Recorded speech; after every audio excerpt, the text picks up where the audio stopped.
Hi all ഫെറ്റ്ലയുടെ YouTube ചാനലിലേക്ക് എല്ലാവർക്കും സ്വാഗതം.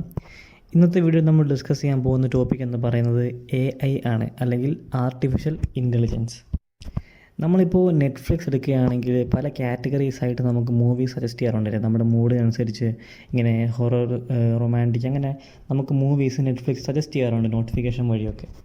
അതേപോലെ തന്നെ ഇപ്പോൾ നമുക്ക് വെതർ അറിയണമെങ്കിൽ നമുക്ക് ഗൂഗിൾ അസിസ്റ്റൻ്റ് ഉപയോഗിക്കാം, അല്ലെങ്കിൽ ആപ്പിൾ യൂസേഴ്സ് ആണെങ്കിൽ സിരി ഉപയോഗിക്കാം. അങ്ങനെ ധാരാളം അസിസ്റ്റൻസും കാര്യങ്ങളുണ്ടല്ലേ.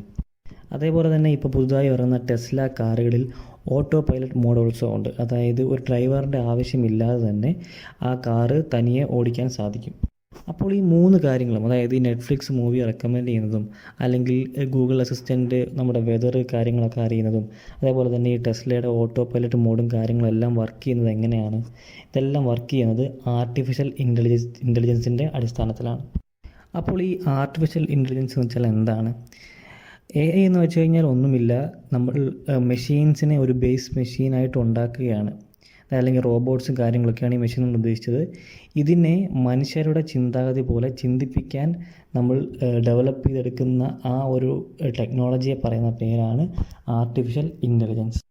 ഈ ആർട്ടിഫിഷ്യൽ ഇൻ്റലിജൻസ് എന്ന് പറയുന്നത് പുതിയൊരു ടേമല്ല. ജോൺ മക്കാർത്തി എന്ന് പറഞ്ഞൊരു കമ്പ്യൂട്ടർ സയൻറ്റിസ്റ്റ് 1956 ഇൻവെൻറ്റ് ചെയ്തൊരു വേർഡാണ് ആർട്ടിഫിഷ്യൽ ഇൻ്റലിജൻസ് എന്ന് പറയുന്നത്. പക്ഷേ ഇപ്പോഴാണ് ഇവോൾവ് ചെയ്യാൻ തുടങ്ങിയത്. നമുക്കറിയാം, ഇപ്പോൾ നമ്മുടെ റോഡുകളിൽ തന്നെ ധാരാളം AI ക്യാമറകളും പലതും ഉണ്ടല്ലേ. അതായത് ഹെൽമെറ്റൊക്കെ അത് വന്നു കഴിഞ്ഞാൽ അത് ഓട്ടോമാറ്റിക്കായിട്ട് ഫൈൻ വരുന്നതും അങ്ങനെയുള്ള കാര്യങ്ങളെല്ലാം തന്നെ ഈ ആർട്ടിഫിഷ്യൽ ഇൻ്റലിജൻസ് വഴിയാണ് നടക്കുന്നത്. അപ്പോൾ ഇത് പണ്ട് കാലങ്ങളിൽ അത്രയും ഇവോൾവ് ആയിരുന്നില്ല, ഇപ്പോഴാണ് ഇവോൾവ് ആയി വരുന്നത്. ഇനി ഫ്യൂച്ചറിൽ നല്ല രീതിയിൽ ഇവോൾവ് ആകാൻ പോകുന്ന ഒരു ടെക്നോളജിയാണ് ആർട്ടിഫിഷ്യൽ ഇൻ്റലിജൻസ് എന്ന് പറയുന്നത്. അപ്പോൾ ഈ ആർട്ടിഫിഷ്യൽ ഇൻ്റലിജൻസ് എന്ന് പറയുന്നത് ഞാൻ മുമ്പ് പറഞ്ഞ പോലെ മൂവി റെക്കമെൻഡേഷനും അല്ലെങ്കിൽ ഗൂഗിൾ അസിസ്റ്റൻറ്റ് പോലെ വിർച്വൽ അസിസ്റ്റൻസ് മാത്രമല്ല. ആർട്ടിഫിഷ്യൽ ഇൻ്റലിജൻസ് പ്രധാനമായിട്ടുമുള്ളത് 3 ടൈപ്സ് ആണ്. ഫസ്റ്റ് ടൈപ്പ് എന്ന് പറയുന്നത് ആർട്ടിഫിഷ്യൽ നാരോ ഇൻ്റലിജൻസ് ആണ്. അല്ലെങ്കിൽ ഈ ആർട്ടിഫിഷ്യൽ നാരോ ഇൻ്റലിജൻസിന് പറയുന്ന മറ്റൊരു പേരാണ് വീക്ക് AI. വീക്ക് AI അല്ലെങ്കിൽ ആർട്ടിഫിഷ്യൽ നാരോ ഇൻ്റലിജൻസ് എന്ന് വെച്ച് കഴിഞ്ഞാൽ ഒരു മെഷീനെ കൊണ്ട് ഒരു സ്പെസിഫിക് ടാസ്ക് പെർഫോം ചെയ്യിപ്പിക്കുക എന്നുള്ളതാണ് ഈ ഒരു AIയുടെ ജോബ് എന്ന് പറയുന്നത്. ഇപ്പോൾ നമ്മൾ എക്സാമ്പിൾ പറയുകയാണെങ്കിൽ, ഞാൻ മുമ്പ് പറഞ്ഞ നെറ്റ്ഫ്ലിക്സ് മൂവി റെക്കമെൻഡേഷന്, അല്ലെങ്കിൽ ഗൂഗിൾ സിരി കൊണ്ട് പല കാര്യങ്ങൾ ചെയ്യുന്നത്, ഇതെല്ലാം ഈ വീക്ക് AIയുടെ കീഴിൽ വരുന്നതാണ്. അടുത്തെന്ന് പറയുന്നത് ആർട്ടിഫിഷ്യൽ ജനറൽ ഇൻ്റലിജൻസ് ആണ്. മുമ്പത്തെ കേസ് പറയുകയാണെങ്കിൽ നമ്മൾ ഫീഡ് ചെയ്യുന്ന ഡേറ്റ അനുസരിച്ചാണ് മെഷീൻസ് വർക്ക് ചെയ്യുന്നത്. ബട്ട് ആർട്ടിഫിഷ്യൽ ജനറൽ ഇൻ്റലിജൻസിൻ്റെ കേസ് വരുമ്പോൾ റോബോട്ട്സ് തന്നെ മനുഷ്യനെ പോലെ ചിന്തിക്കാൻ തുടങ്ങിയ കാര്യങ്ങൾ ചെയ്യുന്ന ഒരു ടെക്നോളജിയാണ് ആർട്ടിഫിഷ്യൽ ജനറൽ ഇൻ്റലിജൻസ് എന്ന് പറയുന്നത്. ഇത് നമ്മൾ ഹ്യൂമൻസ് ഫുള്ളി ഇംപ്ലിമെൻറ്റ് ചെയ്തിട്ടില്ല, ബട്ട് ഏകദേശം ഹാഫ് വേ ആയിട്ടുണ്ട്. എന്തായാലും ഫ്യൂച്ചറിൽ ഇത് ഫുള്ളി ഇംപ്ലിമെൻറ്റ് ചെയ്യും. അപ്പോൾ ഇതെന്ന് പറയുന്നത് ഒരു മനുഷ്യനെ പോലെ ചിന്തിച്ച് കാര്യങ്ങൾ ചെയ്യാനുള്ള ആ ഒരു കേപ്പബിലിറ്റിയെ പറയുന്ന പേരാണ് ആർട്ടിഫിഷ്യൽ ജനറൽ ഇൻ്റലിജൻസ് എന്ന് പറയുന്നത്. ഇപ്പോൾ ഇതിൻ്റെ ബെസ്റ്റ് ഉദാഹരണം എന്ന് പറയുന്നത് തന്നെ നമ്മുടെ ChatGPT ആണ്. ChatGPT നമ്മളിപ്പോൾ എന്ത് ചോദിച്ചാൽ അതൊരു മറുപടി തരും അല്ലേ.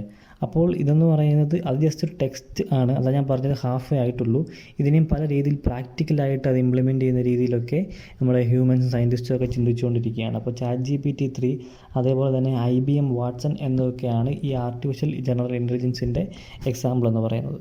അവസാനത്ത് പറയുന്നത് ആർട്ടിഫിഷ്യൽ സൂപ്പർ ഇൻ്റലിജൻസ് ആണ്. അതായത് റോബോട്ട്സും കാര്യങ്ങളും ഒക്കെ മനുഷ്യൻ്റെ ആക്ടിവിറ്റീസും കാര്യങ്ങളും ചെയ്യുന്നതാണ്. ഇപ്പോൾ നമ്മൾ പല സിനിമകളിൽ കണ്ടിട്ടുണ്ടാവും. ഇപ്പോൾ യന്ത്രൻ അല്ലെങ്കിൽ ഐ റോബോട്ട് അങ്ങനെയുള്ള സിനിമകളിൽ നമ്മൾ കണ്ടിട്ടുണ്ടാവും. ഒരു റോബോട്ട് ഒരു മനുഷ്യനെ പോലെ ബിഹേവ് ചെയ്യുന്നതും പെരുമാറുന്നതും അങ്ങനെയുള്ള പല കാര്യങ്ങളും. അത് മൂവീസിൽ അങ്ങനെ ചെയ്തു, ബട്ട് അത് ഫ്യൂച്ചറിൽ ഡെഫിനറ്റായിട്ടും വരാൻ പോകുന്ന ടെക്നോളജിയാണ്. അതായത് റോബോട്ട്സ് മനുഷ്യനെ പോലെ ആക്ട് ചെയ്യുക. അതാണ് ആർട്ടിഫിഷ്യൽ സൂപ്പർ ഇൻ്റലിജൻസ് എന്ന് പറയുന്നത്. അപ്പോൾ നമ്മൾ ആർട്ടിഫിഷ്യൽ ഇൻ്റലിജൻസ് അല്ലാതെ നമ്മൾ machine learning, deep learning, natural language processing, ഈ 3 ടേമും നമുക്ക് പരിചിതമാവും അല്ലേ. അപ്പോൾ ഈ 3 കാര്യങ്ങളും ഈ AIയുടെ കീഴിൽ തന്നെ വരുന്നതാണ്. അപ്പോൾ ഈ മെഷീൻ ലേണിംഗ് എന്ന് പറയുന്നത് ഒരു റോബോട്ട് അത് ചെയ്യുന്ന കാര്യങ്ങൾ അത് സ്വയം പഠിച്ചെടുക്കുകയാണ്. അതായത് ഒരു കാര്യം തന്നെ സ്ഥിരം ചെയ്തുകൊണ്ടിരിക്കുമ്പോൾ അതൊരു മനുഷ്യൻ്റെ ഹെൽപ്പില്ലാതെ അത് തന്നെ അടുത്ത തവണ അത് തന്നെ ചെയ്യാൻ കേപ്പബിൾ ആവുന്ന ആ ഒരു പ്രോസസ്സിനെ പറയുന്ന പേരാണ് മെഷീൻ ലേണിംഗ് എന്ന് പറയുന്നത്. അപ്പോൾ ഈ മെഷീൻ ലേണിംഗ് നമ്മൾ പ്രധാനമായിട്ട് ഉപയോഗിക്കുന്നത് ഒരു സ്പാം മെയിൽ ഡിറ്റക്റ്റ് ചെയ്യാനോ അല്ലെങ്കിൽ മെഡിക്കൽ ഡയഗ്നോസിസ്, ഇങ്ങനെയുള്ള കാര്യങ്ങളാണ് നമ്മൾ മെഷീൻ ലേണിംഗ് ഉപയോഗിക്കുന്നത്. അടുത്തത് പറയുന്നത് ഡീപ്പ് ലേണിംഗ് ആണ്. ഡീപ്പ് ലേണിംഗ് എന്ന് പറയുന്നത് മെഷീൻ ലേണിങ്ങിൻ്റെ ഒരു സബ്സെറ്റാണ്.